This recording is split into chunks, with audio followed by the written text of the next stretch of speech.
ডাকে আর রাতের বেলায় ওই ঘুমের মধ্যে হাঁটাহাঁটি করে। ওই যে কালকে রাতের মতো বিয়ে হয়েছে তো ওই টেনশনে মনে হয় নাক ডাকছে আর হাঁটাহাঁটি করছে। এটা কিন্তু সবসময় করে না, মাঝে মধ্যে। এই জন্য আসলে তোমার কিছু জানানি হয়নি। আচ্ছা, এই জন্য কর নাই না? হ্যাঁ, এত বড় একটা প্রবলেম আপনার কাছে গোপন করে আপনি মেয়েরে বিয়ে দিচ্ছেন। এই মেয়ে আমি সংসার করুম, আমি ঘুমাইতে পারি না। আমি তো বিয়ে করছি ঘুমানো লেগে শান্তি মতো। ওর নাটকের জন্য আমি ঘুমাইতে পারি না। এই সেলো মেশিন রেখে দেন, আমি সেলো মেশিন নিয়ে যাবো না। আপনার মেয়ে আপনার কাছে রেখে দেন। এইটা তুমি কেমন কথা কইতেছো বাবাজি? হ্যাঁ, কালকে মাত্র আমার মেয়ের বিয়ে, স্যার আজকে তুমি দিয়ে যাবা? গ্রামের মানুষজন শুনলে কি কইব? আমরা তো কোথাও মুভি দেখাইতে পারুম না। ও বাবাজি, আমি তোমার কাছে হাত জোর করে কথা দিতেছি বাবাজি, তোমার আমি আমার মাই আজকে পর থেকে আর কোনোদিনও নাক ডাকবো না। আরে বাপ রে বাপ, এতদিনের অভ্যাস একদিনে কি আপনি কইলে কেসে ছেড়ে দেবো? হ্যাঁ, হয়ে যাবো, দরকার নাই। রেখে দেন আপনার মেয়ে আপনার কাছে। আমি গেলাম, আমি জানেন। বাবাজি, বাবাজি, আমার কথাটা একটু শোনো। তোমার শাশুড়ির আমি তোমার কথা দিতেছি, এরপর থেকে আমার মেয়ে আর নাক ডাকবো না। যদি নাক ডাকে তাহলে আমাকে বাড়িতে দিয়ে যাও। তারপর একটা অনুরোধ, অন্তত পক্ষে আজকে তুমি এই বাড়িতে রাইখা যাও না। মাত্র কালকা বিয়ে হয়েছে, এই কথা যদি মানুষ জানা হয়ে যায়, আমি মুখ দেখামু কেমনে?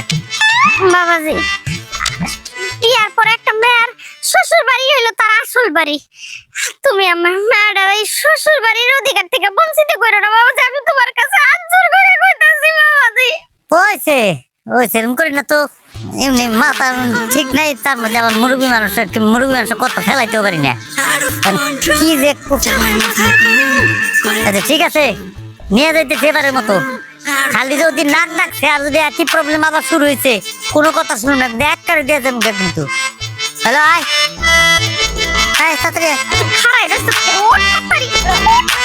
ওরা না গেলে গা জামাই বাবা করে খাওয়া দাওয়া করে যাও। আব্বা, আমার বাড়িতে খানা মেলা, কিন্তু শান্তিটা দরকার, বুঝছেন না? শান্তি লেগে বিয়ে করছিলাম, শান্তি গেছে আমার। বৈশাখ, আমার এই মাফলার গলা দে।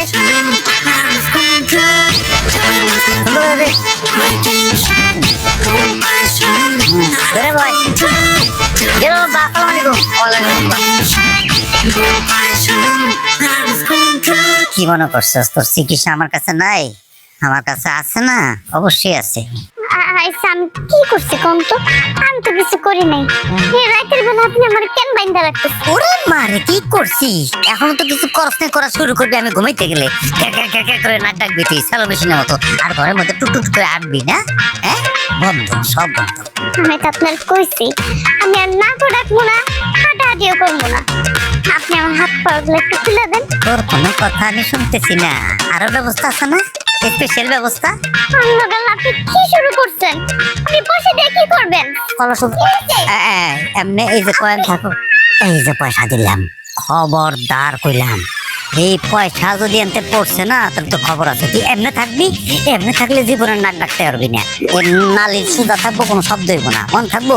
হ্যাঁ, আর যদি পয়সা পড়ছে আমার ঘুমে যদি নষ্ট হয়েছে টুংটাং শব্দ, তাহলে তোর বাপের বাড়ি দিয়ে আসবো। তোর বাপের আর কোনো কথা শুনুন না, একদম। আমি কি কইতেছেন আপনি? এসব মানুষ কি আবার এমনি ঘুমাইতে পারে নাকি?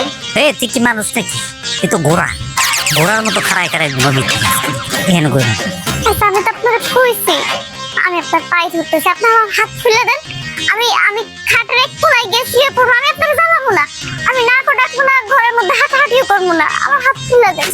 তোর কোনো কথাই আমি বিশ্বাস করি না, তোর কোনো কথাই বিশ্বাস করি। আমি বুঝে গেছি আমি কি বিয়ে করছি, সেলো মেশিন বিয়ে করছি না আমি। আর খবরদার কইলাম, কোনো শব্দ হবে না।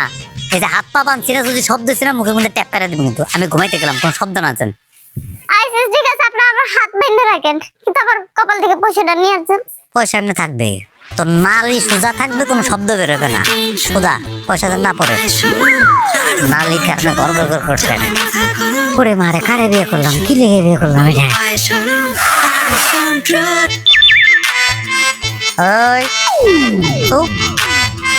বিশ্বাস না হলে ওই অবস্থা রাখতে পারে রে।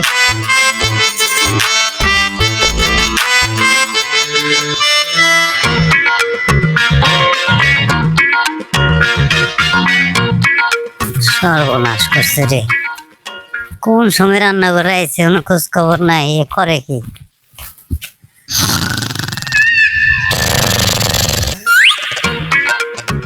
এমনি করে ঘুমাইতেছে